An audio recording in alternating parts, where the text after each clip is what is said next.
Okay, we're going to go ahead and get started. Welcome, everyone. I'm David Barista, Editorial Director of Building Design and Construction Magazine, and our sister websites bdcnetwork.com and bdcuniversity.com. On behalf of the editorial teams at Building Design and Construction, Roads and Bridges, and Water and Waste Digest, I'd like to thank you for joining us today for this special sponsored webinar entitled Growing Demand for U.S. Expertise, Service Providers Are Exporters Too. Today's webinar is being provided by the Export-Import Bank of the United States, or EXIM for short. Our speakers today are David Josephson, Western Managing Director of EXIM, and Yolanta Coffey, Senior International Trade Specialist for the U.S. Commerce Service. David is a career international banker at EXIM. He is responsible for directing 4 offices on the West Coast, covering 11 states. His team provides exporters in the region a direct path to EXIM for credit insurance, loan guarantees, and foreign buyer finance. Today, David will discuss financial products that can help U.S. businesses close more deals abroad while mitigating the risk. In her position with the U.S. Department of Commerce, Yolanta is responsible for promoting U.S. exports and protecting American business interests abroad.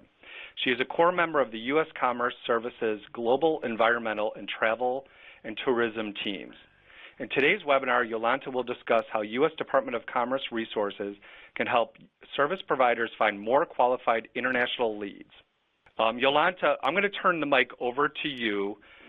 Enjoy the presentation, everyone. Yolanta, the floor is yours.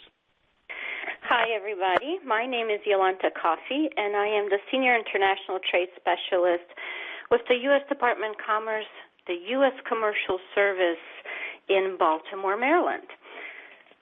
So let's see, practicing my slide clicks here. Okay, so that's what I look like. And next, okay. So if you've never heard of us, we are the U.S. Commercial Service. And we are a small little agency within the United States Department of Commerce. And we're tasked with helping U.S. businesses, whether you have a thing or a service. We're here to help you sell that stuff internationally, abroad, all throughout the world. So we will help you sell your product or your service. It doesn't matter. And there is a little small army of us all around the world to do this. In front of you, you should see a map of United States. We're divided out by different regions, and that's just so somebody can keep an eye on us here in the United States. I happen to be from the Maryland-Baltimore area, so in the Mid-Atlantic on the side, you can see there's 40 of us. And then you can see Northeast has 35, Great Lakes has 28. That's just to give you an idea how many of us in the United States there are to help companies do business. And it doesn't look like there's a lot of us, but each one of us are divided up by industry sectors. I happen to cover environmental technologies and also travel and tourism, which might be kind of a funny match together, but travel and tourism is our number 3 export in the United States. That's where we have people come into the United States, be a tourist, and then go home. Now, among all of those other industries, we cover pretty much everything, medical, IT, construction, education, and part of all this, we have our counterparts serving overseas.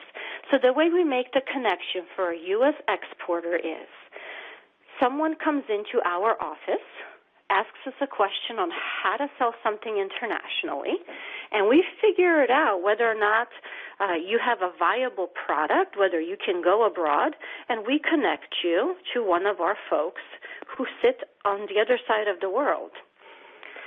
You should see a picture of all the countries. Majority of the world is covered blue for us, which means we have an office there. And we have somebody that's there to take care of your needs and answer your questions. For the countries where we're not represented represented, we work with the State Department folks. So chances are we can still help you in that country, but maybe not as fast because we don't have our staff. And I wasn't able to put this on the slides, but you can see at the bottom of the page there is a website, export.gov, worldwide, underline U.S. If you go on that link, you can find all of our offices around the world. So just to throw out an example, in China, we have like 7 or 8 offices. In Poland, we have 1. And that just depends on demand and, of course, how much money we receive from Congress to do this job. But the point of this is there's one of me someplace in the world that is tasked with helping U.S. businesses sell internationally. And let's see, there's about 800 of us, I think, in our agency, and we do a variety of different things. We are able to figure out whether or not the product that you're selling is a good idea to sell where you want to sell. And what do I mean by that? Let's say you want to sell bicycles to China. You know that the Chinese are using bicycles, and they are there's a lot of people there, and that might be an easy sell. Well, coming to us, we might tell you that, yeah, that's a great idea, but there's already 15 other companies that are doing this business there, and you might get shut out. It depends on price. Plus, we'll tell you about what the culture is like in that world, part of that world. We'll tell you what the exchanges are, what the rules are. If you're selling a thing, we'll tell you about how is it packaged, what you need to know. If you're selling a service, we might talk to you about writing contracts and whether or not you can just go direct, or do you really need somebody on the ground to represent you. So there are just a litany of different things that we watch out for you on your behalf. We take the export approach very simply. We take a look at your business. We help you identify the markets that you may or may not be more successful into selling. Bicycles in China are a great idea, but maybe bicycles to Mexico would be better. We also back that up with statistics. We back that up with market research and with information from our embassies. I did neglect to mention that we in the United States, we're located all over the states, and we service the companies that are located within our own state. So I sit in Maryland, so I take care of all the Maryland companies. Someone who sits in Texas, their job is to take care of all the Texas companies. And we do that because we have events and webinars and in-person meetings all the time. So we try to be in those states where the companies are, where they're exporting from, so that you don't have to travel or be on webinars all the time. You can actually meet us face-to-face. And then the folks that are sitting internationally, they sit in the U.S. embassies or consulates around the world. They are run by an American staffer, and we hire out local staff in those countries who know the industries, who understand what it's like to do business there and speak the language of the country, which is very important. So that was a little bit of a tangent, but going back to the slide, we take a look at your business. We take a look at how viable you are. We have a couple cheat sheets.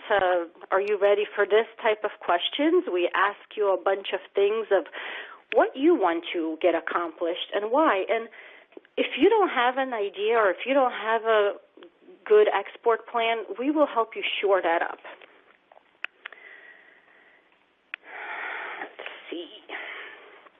So one of the things that we do pretty much 90% of our time is trade counseling. We chat with the company. We tell you what we have learned over the years and expertise of ours and our vast government knowledge and documentations that we have, how that can help you get into the business or into the market that you're trying to get into. We can help you figure out the legal ramifications, the documents, anything from shipping documents to writing a contract. How do you write a contract to best position yourself so you can sell things internationally? And then everybody's favorite is, how do you get paid? In fact, in our Maryland office, we have books and books that we just received on how to get paid by your Latin buyer.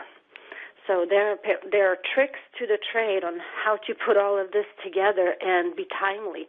At the same time, we will try and teach you or give you tips on what can you do with your own business. How can you set up your books and your payment process so that you can offer terms and you can get different type of loans. I lost my cursor. There we go. All right.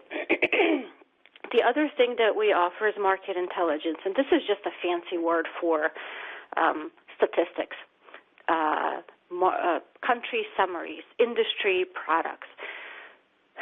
We have a vast library online that's accessible to anybody. It's completely free, and you can log in and literally search thousands and thousands of reports produced by our staff in the embassies on industry, country, processes of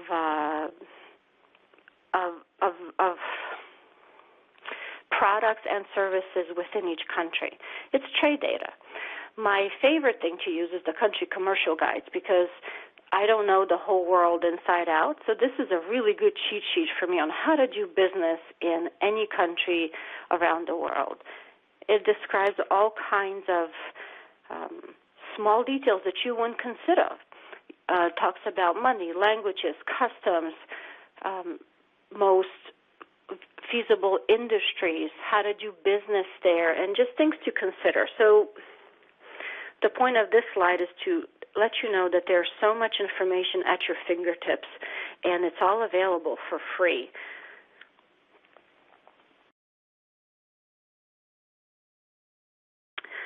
We do have some paid services, and after this slide, I'm going to show you our cheat sheet for how much things cost. But one of the things that we do really, really well, and we have a great success with, is business matchmaking.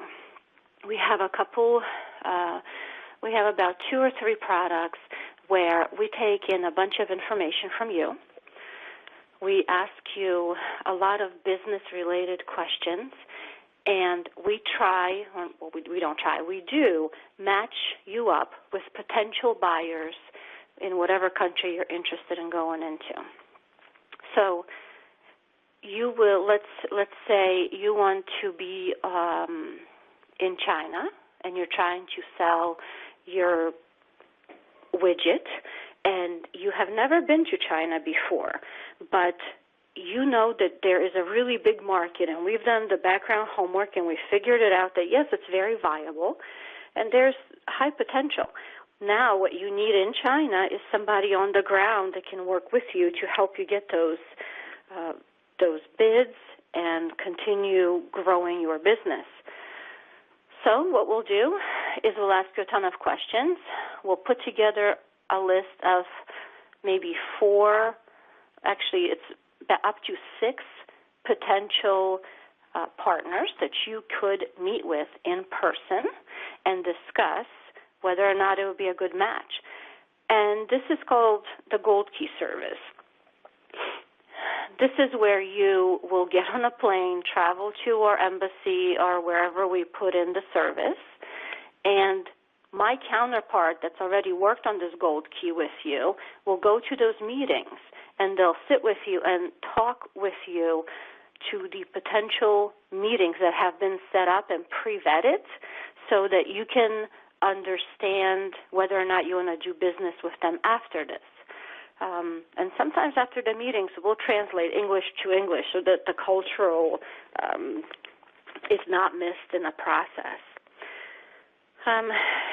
In addition to just matching up the meetings that we can pre-vet for you, We participate in trade missions and trade shows, and we do in-country promotions where we can literally take your company. Let's say you're selling something that's very particular, that you have an engineering software, or you have a product that really needs explanation, that it's not so easy to say, I want to sell you this, now tell me if you want to buy it, but it's something that you really need to kind of show and tell. It's called, we will put on kind of an event in the evening or during the day, a seminar, where we fill the room with potential folks that are interested in what you're selling, because remember, before you go there, we're again asking you a ton of questions, and we're again trying to fill the room with folks that are appropriate. They're appropriately matched to you. And then you would go to the country and you would explain and do kind of like a dog and pony show, if you will. So, and I'm just glazing over these services kind of quickly, but there's a lot of intricacies, as you can imagine. Here's our price sheet. The prices are not very high. And the reason we have to charge prices is because Congress said we have to. So they told us to. We have to recoup some of the costs to perform our services. So this is what they cost. Now, large companies are identified as 500 or more employees. So they have a little bit of a different pricing schedule. But the smaller companies is anything below that. And you pay this fee per service per country. So if you wanted to go to China and you wanted to hit maybe 5 different cities, you would have to pay that number per city. If this is a larger project, we often negotiate with our embassies and try and figure something out where it's a little bit more cost effective. But let's say you're going out to Asia and you want to go to Thailand and Singapore and China and maybe Japan and do everything on one leg, you would have to pay the service fee per each country. So, and then 2 years later you want to come back and do the same thing, again you have to pay the service. So that's how the money works out. And I want to point out that not only do we have the ability to match you up with appropriate buyers of your products, we can also match you up with appropriate partners, people on the ground. We can also prepare very specific market research. Our folks in the embassies around the world will take your problem, whatever the question is that you need to figure out. For example, let's say you want to sell a brand new software that is going to figure out how fast the winds blow over the mountains, just so the tourism industry doesn't blow in, the rain doesn't come in fast enough. That's one of my environmental companies that is doing right now. We can put that research project together for you and answer those specific questions. Okay. Some of the other things that's kind of useful, if you're an advanced company and if you're bidding on projects put forth by foreign governments, we have an advocacy center in our Department of Commerce in D.C. There is a large group of people that will take your project, your concerns, and advocate you by name, your company by name, to the foreign government where you're bidding on your tender. So that's a very useful service if you're getting nowhere in foreign tenders. Now, unless there's another American company bidding with you, then we have to say, hey, choose a United States company instead of the French company. But if there's no other U.S. company bidding on the same tender, we can then advocate for you individually. A lot of companies have trade problems when they go overseas. It is a very common problem that you had shipped something internationally and all of a sudden it gets to a port someplace and it's sitting on a dock and you can't get it out because for some reason customs says you forgot to file certain paperwork or there's additional fees or something like that. We can get involved and either get rid of that problem or figure out what is the problem. So there's we do a lot of diplomacy on your part, on your behalf. I wanted to tell you that we have a team, a construction and design team that spans throughout the world. I'm not on it, but my counterparts throughout the world are participating in this team. And what they talk about and what they do is they gather all the information industry specific to construction and design and engineering, and then they work with companies to give you more specific information. So, for example, we have trade leads that come in all the time. So a company will go to our embassy folks and say, "Hey, I am looking for tiles or carpets or flooring because I'm building a new hotel in Kuwait, and I would really like to buy it from the United States because I trust their brand better than somebody else's." Those are the type of leads that we put together, and we disseminate those to our American companies. And how do you get them? How do you get on it? You start working with us. We put you in our massive database, and those are blasted out on a regular basis. So I can definitely, if anybody has questions or if you haven't worked with us, please reach out to me. My contact information will be at the end of the slides. And the last slide that you're seeing is how to find us. Our website is export.gov. It is a massive, massive website. There's a ton of stuff on there, but you can definitely find a lot of useful information, especially on contact us and how do you find us in the United States the same way as overseas. So please take a look at that. If you would feel more comfortable reaching out to me directly, since we're doing this webinar and asking specific questions about what I said here, that's completely fine with me, and I will help you figure out who your appropriate contact is in your state. But I want you to know that even though we're from the federal government, we do have resources for you to do business internationally and to do it safely. And sometimes we have tricks up our sleeve to help you do it more effectively and cheaper. And we do know of available grants to do these programs as well. So based on what state you're located in, we can guide you to better resources. So I think that's my time, and I just want you to know that we're here to help you, and we're vested in doing that.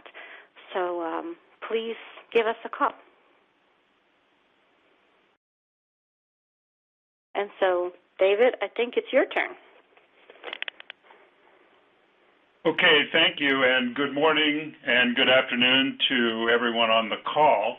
Okay, well, I'm David Josephson. I'm the Western Managing Director of the Export-Import Bank of the United States, and I'm based in Orange County in Irvine, California. There are two other managing directors out in the field. They're in Chicago and Miami. I have a direct connection to them. And the three of us together, we have a team of 20 to 25, it varies during the year, transaction specialists. And so we will walk right with you through a transaction when you have one and identify with you the risks that we see and that you see and the finance requirements. And then we do have solutions for that from the EXIM Bank. Okay, so as I said before, we are transactions, myself and two others, we have a team of transaction specialists that will assist you to understand the EXIM Bank and to utilize the EXIM Bank, because we will go through your transaction, identify risks and financing requirements, and then propose solutions, and then assist you to, get into the application process to start using these solutions. So if you were going to take one note for this whole presentation, I would recommend you take a note in Boolean algebra and write down credit risk and /or finance requirement in parentheses plus export transaction equals XM Bank. That's when we really love to hear from you. I mean, of course, we like to hear from you at all times, and we will assist you to understand our information, where to find it, and things like that. But when you have a transaction, you will have 100% of our attention to assist you with that transaction. So we are an independent agency of the government. We were set up in 1934 by a United States Congress who believed that imports and exports, that is international trade, creates wealth on both sides of the transaction. And in 1934, the United States needed a lot of wealth following the economic depression of those years. Fast forward 81 years to 2015, and a majority of the United States Congress still believes that international trade builds wealth, because a majority of the United States Congress in December 15th voted to renew the charter of XM Bank, which now will run out until September 2019. It typically, every 4 or 5 years, does come up for review. These were the results of our fiscal year 2016, and these were paltry results from a partial year of operating, because there was some political debate going on, and technically when our charter expired, we had to shut down operations. So we did not have as big a year in 2016 as we will have in this full fiscal year. So I mentioned solutions, and these solutions involve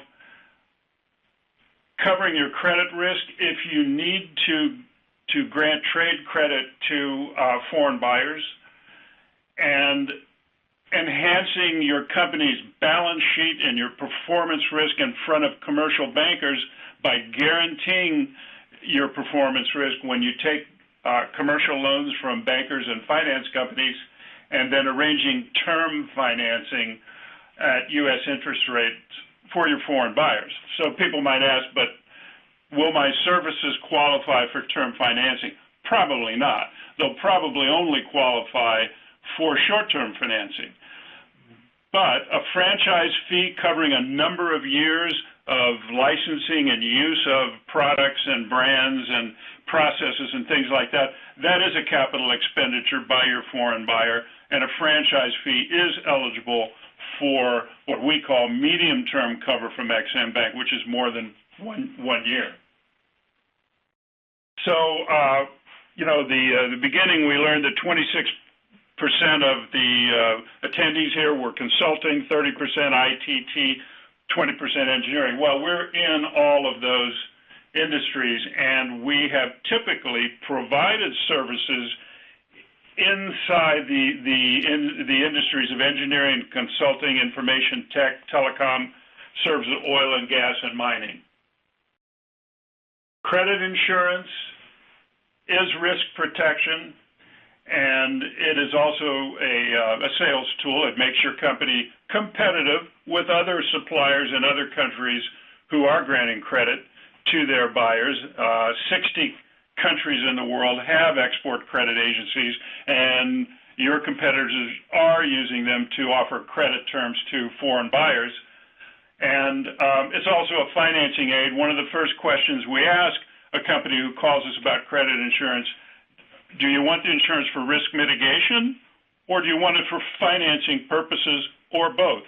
Often, a company will want its foreign receivables financed by its commercial bankers or finance companies, and the bankers will say, sure, but get them insured first. So that's one of the main uses of export credit insurance. So we covered two groups of risk, commercial and political. If your customer goes insolvent or bankrupt while he owes you money, we will pay the claim immediately based on some kind of public acknowledgement of that, like a newspaper notice of his bankruptcy. If he is just not paying and not communicating, that is a protracted default situation, and after 90 days from the due date, you can then claim with XM Bank, and we will pay based on protracted default. Political risks that prevent your buyer from paying you on time, we pay immediately, and those are the ones listed on the slide here. And we have various types of policies. You will receive a policy for 1 year. You might buy one single policy for a single buyer. You might buy a multi-buyer policy. But you'll receive it for 1 year, and it will actually be a shell until you name a buyer to it. And then you name a buyer to it, and then you ship to that buyer, and we insure the risk of your credit terms that you offer the buyer, and that's how it works. Our coverage is 90% up to 95% of the amount due on the amount due from your foreign customer on your billing. So here's an example where it's a 60-day term that you are offering your customer. You perform your service, you bill them, and you tell them, please pay me within 60 days of the bill or invoice date, and you can insure that term with Ex-Im Bank for 65 cents per $100 of the gross invoice amount. And in this example, that would be $162 on $25,000. And now the $25,000 is insured for 95% of that amount, which is about $22,750 or something. I can't do the math, but you can do it. This is a slide that just shows you how the insurance works. Really, if you're 60 days from shipping to a buyer, that's the time to get in touch with Ex-Im Bank. Myself, I'll refer it, if you're from Tennessee, I'll refer it to the East Coast Managing Director. Please get in touch with us then, because it might take anywhere from a week to 2-3 weeks for you to get the policy going through the underwriting process, including approving your buyer.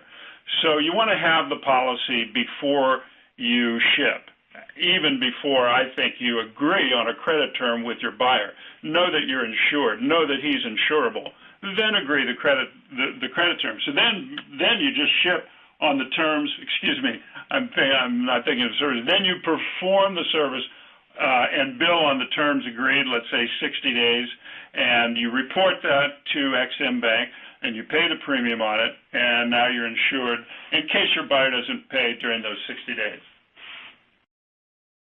Our working capital loan guarantee enhances your balance sheet and your profit and loss. I mean, bankers, that's the first thing they want to see if you go into them for a loan.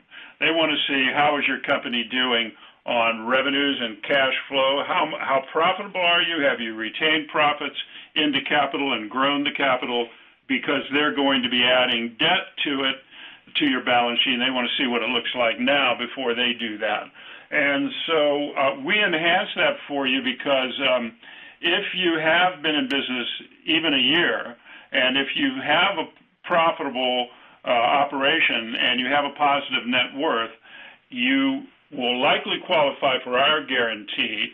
And then we will ask the banker to run 7 sort of, balance sheet ratios of current assets to current liabilities, debt to worth, things like that. And if you meet 4 of those 7 ratios at the median for your industry, they're going to approve it. And we have quite a few banks around the country that have the authority to do all this without even touching base with Ex-Im. They can do it in advance and approve the deal right away. And we can help you find those banks when you have a working capital need for your export transactions.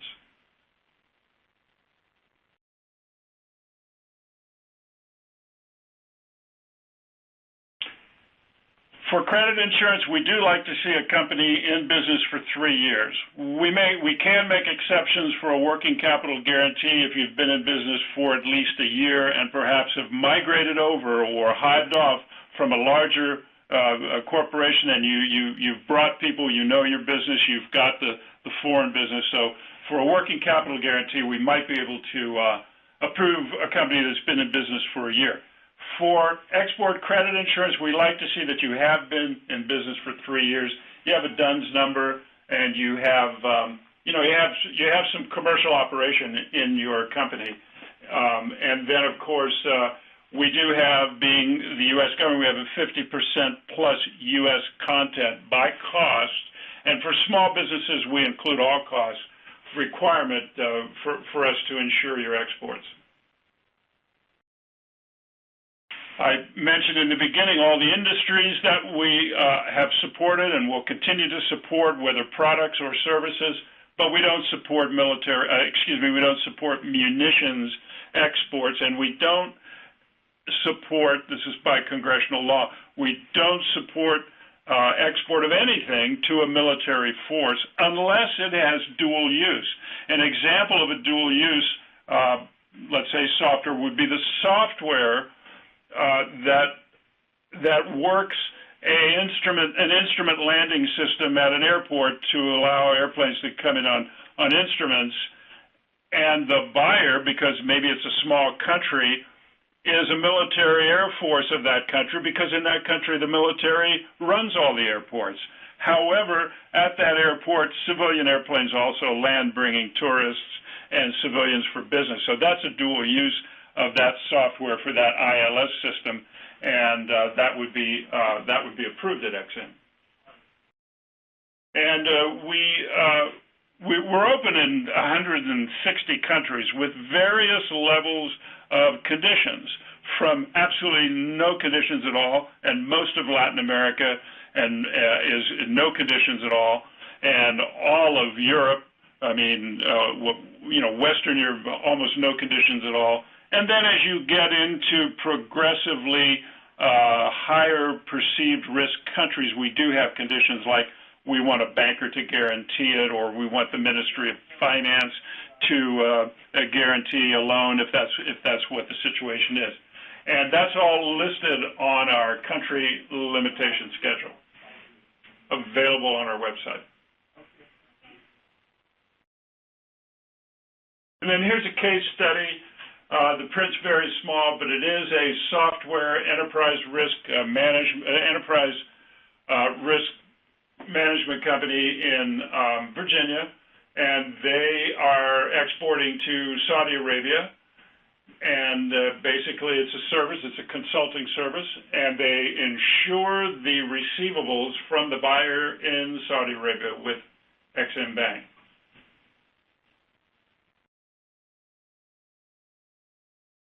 I mentioned that we have, I'm the managing director for the West, based in Orange County. Then we have Eastern and Central regions. I have a very direct connection with those people, and so we will be able to respond to your inquiries in minimum 36 hours, and I actually shoot for 24 hours in my office.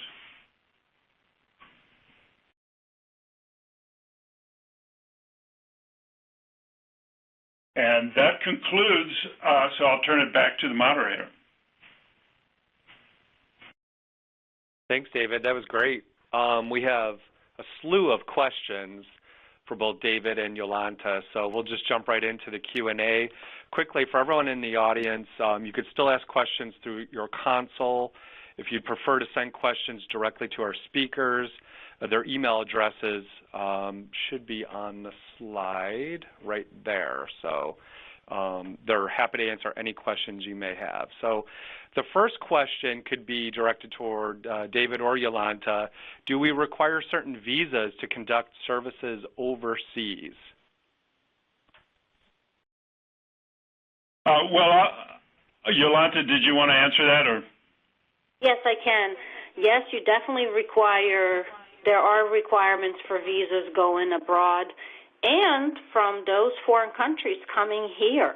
So if you need to go to a country to do the meetings, in-person meetings, we will help you figure out if you need a visa and how long it will take to get one. In the same sense, if you go ahead and sign a partnership with somebody in China and you want them to come over here and visit you at your headquarters, they will also need a visa, and we can help you walk through that process as well. That's great. Okay, this question's for David. What is the EXIM application process like? Can you kind of walk the audience through that process? Sure. It begins with the very first question we usually ask, do you have a contract? Because we don't set up in advance lines of credit that might be used or credit insurance that might be used based on contracts that you hope to obtain. So we deal only with companies that either have a sales contract or, they've done some work and they know they're within 60 days of actually closing the sale. And so the process is not very difficult. For the credit insurance, it's a 2 or 3 page application, depending on the policy that you use. We have an online application system. We will assist you to use it. You'll press the button to submit your application, and then within a week to 10 days, you will get a policy quote back. We'll assist you to accept the policy, and now you have the policy, and presumably when you applied for the application, you also named some buyers. Those buyers might take 2 weeks or so for us to check out, or you can do that in advance yourself and send in credit reports on the buyers. So basically, I think we're talking about 2 to 4 weeks to get a policy that's up and running and ready for you to use. And after that, we will show you a list of insurance brokers who are highly qualified, highly transaction experienced people that will help you run the policy, make sure that you are keeping it valid by reporting your services that you insure. Yolanta, this question is for you. What are some of the recommendations you could give for first-time exporters or current exporters searching for that perfect, that right foreign buyer? Well, I think this would apply to both experienced and not experienced exporters, and it's do your homework. Whatever country you choose to go into, do your homework about what it's like to hire a person or to work with a person from that foreign country. For example, in Singapore, if you sign an agent agreement, it's kind of for life. You are now married to that agent forever and ever. You can hardly get rid of them. When you're searching for a person and you're having your meetings and it just sounds really good to be true, it's just great, start asking some of those deeper questions. So I would say the most simple thing to do is treat those type of search methods as you would in the United States. Ask some of the same questions. You're doing a background check on them. You're doing your due diligence. And take your time with it. Don't rush into it. Americans tend to take one meeting and say, okay, that's it, I'm done, where do we sign, let's shake hands. Foreigners are a little bit more cautious than that. So take your time and be patient. Cultural behavior is about 90% of the experiment when you're searching or shopping for a person to do business with. That's great input. I appreciate that. And back to you, Yolanta, common mistakes you've seen people make in these deals, in these relationships. Can you offer any specifics? Let's see. Majority of the things that I've seen is, again, someone did not do proper vetting or were not clear enough of what they want them to do. I have an example.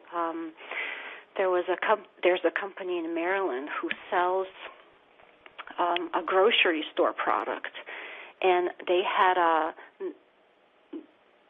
started working with somebody in Estonia, and they never talked about territories. And the Estonian just sort of assumed that they have the whole lay of the land for Europe. And a couple years later, when this Maryland company tried to get an agent in France, the Estonian got very upset because they're saying, you're encroaching on my territory, what are you doing? And the Maryland company said, well, no, we meant just Estonia for you. So be explicit and detailed. A lot of the other common mistakes really comes down to being naive and not or taking everything at your word and at the foreigner's word. For example, with Asian folks, they smile a lot and they agree to almost everything and they nod their head, but that doesn't mean yes like it does for Americans. So there's a lot of cultural learning. The other thing is, if you're selling a product, a thing, and you're excited because you just got this 10,000 unit orders, and now all of a sudden you have to fill it, and you're thinking, oh my goodness, we can't do that fast enough. You have to be prepared for the ramp up as well. So think long term, think ahead. Great. Thanks, Yolanta. I appreciate it. This question's for David. What if I want to increase the credit limit extended to my buyer? You can do that in two ways. If the buyer is subject of a credit limit that EXIM set for you, you just submit a one-page request to increase the credit limit. But experienced exporters will have an insurance policy that has what we call discretionary credit in the policy. That means they can set and raise credit limits for buyers on their own up to the amount of discretionary credit they've been granted in the policy. That's great. Okay. David, again, and Yolanta probably addressed some of these, but we want to get your take on it. What's the best way to find qualified foreign buyers, in your opinion? Yolanda, you go first. Okay. Actually, well, they were asking for David, but. Oh, okay. We always say go to the USEAC, the U.S. Export Assistance Center. And Yolanda's in one, I assume, right now. I'm in one here. Right down the hall, we have the trade specialists that can help companies do a matchmaking search to find either distributors or original, not OEMs, or end users, either distributors or end users of products and services by the NAICS code, NAICS code of the product or service. That's one of the things that the U.S. Export Assistance Center can do. Yes, I would definitely agree with that. That's one of our, as you say, bread and butter services. We take the company's needs of what type of person or company they want to find in the foreign country, and we look for those specific criteria to matchmake. And this is where we set up those meetings where you can choose to either get on a plane and come on over to the foreign country and go to the meetings with us, or you can take our list and contact them on your own. So we do this every single day for all types of industries, and we've gotten very good at it. So. Great. Thanks, guys. Okay, this one's very specific. What's your opinion, either one of you, on doing business and exporting services to Myanmar?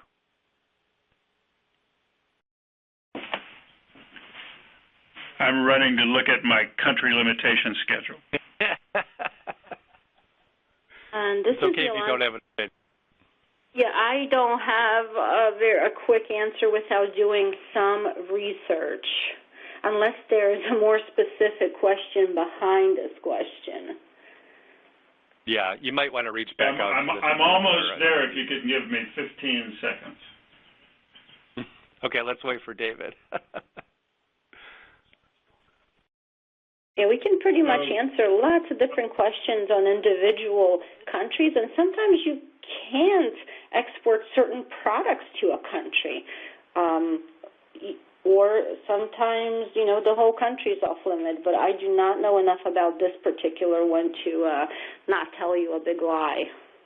Okay.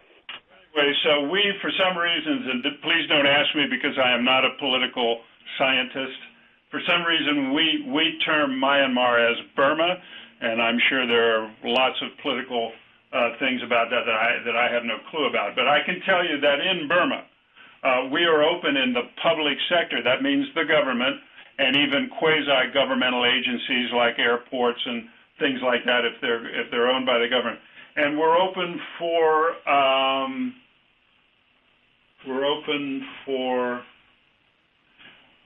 1 to 7 years, meaning we would cover risk for 1 to 7 years there. And we're not open in the private sector. And in the public sector, we would require the Ministry of Finance stating to the Ex-Im Bank this is a very important transaction, and it carries the full support of the government of the country. So what does that mean? That means you could insure receivables from Burmese or Myanmarese, public sector companies, and you could go borrow at your bank based on those receivables if you also insure those receivables. So there's some things you can do with Ex-Im Bank in that country. Great stuff, David. I appreciate that. All live updates here. This is for Jolanta. Do your services include helping U.S.-based companies find U.S. consultants or specialists located within the countries where they want to operate? U.S. firms tend to prefer using U.S. licensed specialists or consultants for specific projects. So the very fast answer to that is no, because we don't have a specific filter on reaching out to U.S. folks living in foreign countries that are doing those services. But every embassy around the world operates a little bit different. And when the U.S. folks go to live abroad, the general rule is that you should go and register with the U.S. Embassy. So for the folks that are living overseas and doing business there on behalf of U.S. companies, when they register with a U.S. Embassy, we know where to find them. Not everybody does that. So when we seek out appropriate partners for matchmaking services, we look at the criteria that the company puts forward, and it depends on what country we are. Sometimes we can do that, and sometimes we can't, just based on the logistics of the way the U.S. Embassy works in that particular country. But it's possible. Great.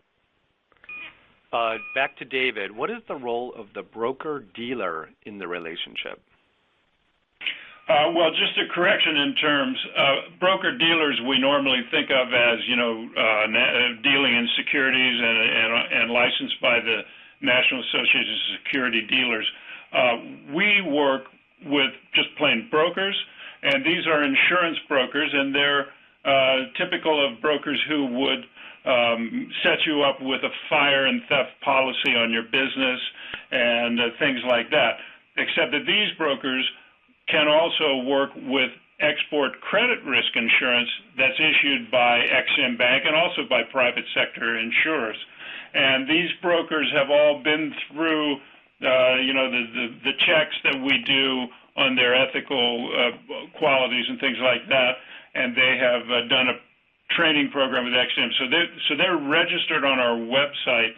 And we recommend to you that even if you buy a policy direct from me or one of my colleagues, once you have that policy in place and are using it, about to use it, you really should have a broker on it to make sure, because that's one of the services they will perform, that you're using it correctly, you're reporting your services that you're insuring, you're not over performing on a credit limit. I mean, billing higher than the credit limit established for a buyer, because if you do that, you really should have increased the limit and things. And so there are technical things there that they will assist you with, and you don't pay them for their time or for their tasks.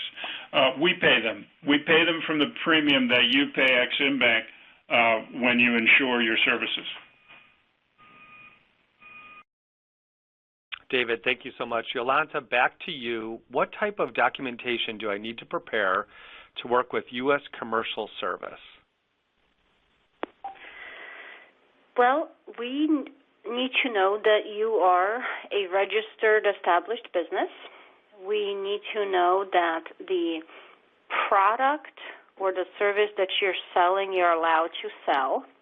So if it's your own invention, you just you need to indicate. If you're a reseller of something, we need to have the paperwork to indicate that you're able to sell that product. And then the companies that are most successful that work with us are ones that have been in business for a couple of years and have established themselves domestically. The ones that have not done so yet are often not experienced enough in the innuendos of doing business, even domestically, to then jump ship to international. So if you already have been successful in the United States and you want to expand into a different country, at least know where you want to go, to what country, and why you want to go there. So before you come see us, do some homework and we want to make sure that you have a vision of where you want to go. So there's no application that you need to put in with us. There's no real vetting process. And we can just simply talk to you a little bit on the phone and ask you a few questions based on what you want to do, and then we can figure out whether or not our services are even useful to you at the time where you are within your business. So it's simple. Just give us a call. Sounds simple enough. Thanks, Yolanta. Thanks, David. You guys were great. And again, there are still some questions coming in. If you just go ahead and email David and Yolanta, and they will be happy to. I hope you guys will be happy to email any questions from the audience members. But we're going to go ahead and wrap it up because we're a few minutes over our time here. So on behalf of Building, Design, and Construction, Roads and Bridges, and Water and Waste Digest magazines, and our speakers, and of course our sponsor, Export-Import Bank of the U.S., EXIM, I'd like to thank everyone for their participation today. This webinar will be archived within 24 hours and available at the same URL you used today and on bdcnetwork.com, roadsandbridges.com, and wwdmag.com. So long, everyone. Enjoy your day. Thanks, David and Yolanta.